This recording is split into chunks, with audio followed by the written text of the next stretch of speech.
अस्सलाम वालेकुम ladies and gentleman, welcome back. So आज जिस टॉपिक पे हम बात करने वाले हैं वो है direct and indirect speech.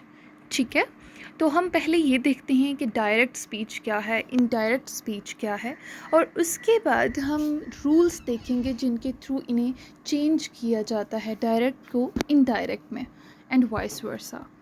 Okay, direct speech ये होता है when the words are given in exactly the way that the speaker said.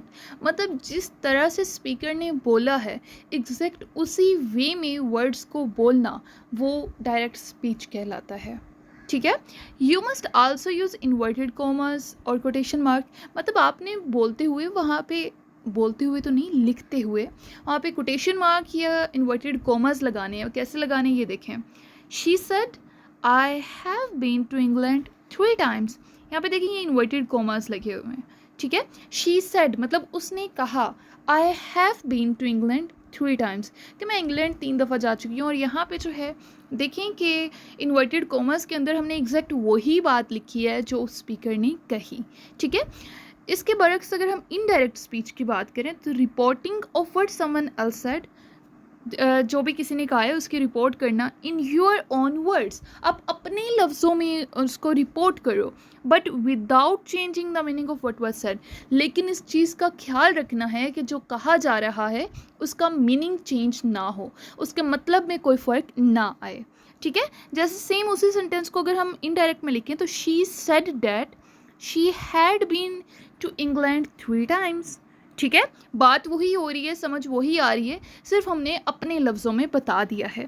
So I hope कि अब तो ये तो पता चल गया कि डायरेक्ट और इनडायरेक्ट में क्या डिफरेंस है। नेक्स्ट यहाँ पे एक कंसेप्ट मैं पहले बताती चलूँ स्पीच और नरेशन का, क्योंकि कुछ जगह पे हम देखते हैं कि डायरेक्ट एंड इनडायरेक्ट स्पीच, और कुछ जगह पे ये लिखा होता है डायरेक्ट एंड इनडायरेक्ट नरेशन। ठीक है, स्पीच जो वर्ड है इसका मतलब होता है कलाम, और नरेशन का मतलब होता है बयान, यानी दोनों के मीनिंग्स जो हैं वो ऑलमोस्ट सेम हैं। ठीक है, हम मानी हैं, तो इस वजह से ये इंटरचेंजेबली यूज़ होते हैं दोनों। ठीक है, दोनों का मतलब सेम है। नेक्स्ट रूल्स की अगर बात करें तो सबसे पहला रूल होता है रिपोर्टिंग वर्ब को चेंज करना होता है। दूसरा rule change of commas. Third rule change in the person of pronouns. Fourth rule change in the tense. And fifth rule change in certain words. यही 5 रूल है, इनसे बाहर कोई चीज़ नहीं है, और ये 5 रूल भी कोई रॉकेट साइंस नहीं है। वन बाय वन इन सब रूल्स को देखेंगे, लेकिन उससे पहले एक चीज़ यहाँ पे मैं बता दूँ। यहाँ पे एक सेंटेंस देखिए आपके सामने लिखा है कि she says to me I am doing homework. मतलब उसने मुझसे कहा कि मैं होमवर्क कर रही हूँ, घर का काम कर रही हूँ। तो यहाँ पे ये जो पूरा सेंटेंस है ये डिवाइडेड है 2 पार्ट्स में। This one she says to me, और दूसरा ये आई एम डूइंग होमवर्क। तो ये वाला जो विदाउट इन्वर्टेड कॉमाज है, यानी कॉमा से बाहर है, इसको कहते हैं रिपोर्टिंग स्पीच। क्या कहते हैं? Reporting speech.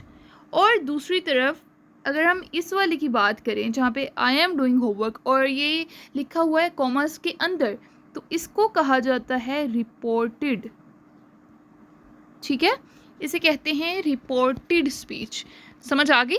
नेक्स्ट चलते हैं।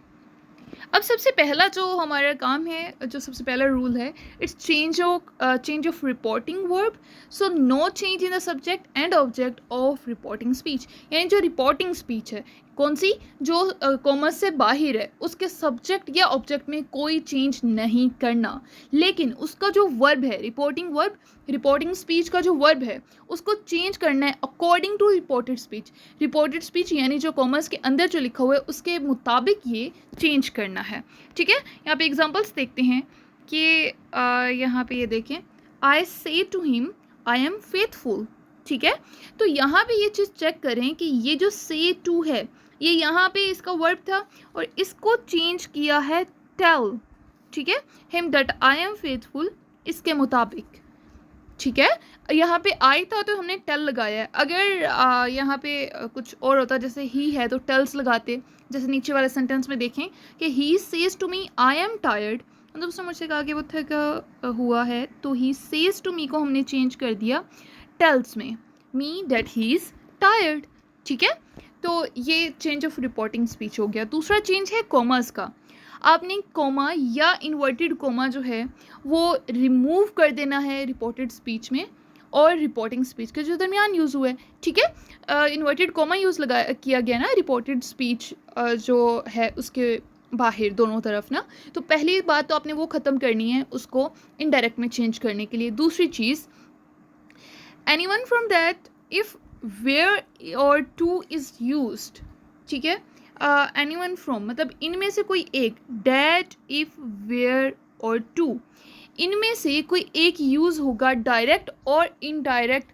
डायरेक्ट स्पीच में जो रिपोर्टेड स्पीच के दोनों पार्ट्स थे उनको ज्वाइन करने के लिए, ताकि वो इनडायरेक्ट स्पीच बन जाए, ठीक है, उनके दरमियान कनेक्शन बनाने के लिए। अब मैं यहाँ पे 2 एग्जांपल हम लोग देखते हैं कि I say to him I am faithful, मैंने उससे कहा कि मैं फेथफुल हूँ, ठीक है। यहाँ पे जो है ये कॉमर्स जब ख़त्म हुए तो यहाँ पे लग गया that, I tell him that I am faithful, ठीक है। दूसरा, he said to me did you tell a lie, यहाँ पे ये कॉमर्स ख़त्म करके हमने क्या लगाया, he inquired of me if I had told a lie, तो यहाँ पे जो इफ़ है ये हमने लगा दिया वर्ड, ठीक है। उसके बाद चेंज ऑफ प्रोनाउंस है हमारे पास, इसमें सन फॉर्मूला यूज़ होता है। Son, S indicates subject, O indicates object, N indicates no, ठीक है, नो चेंज आप कह सकते हैं।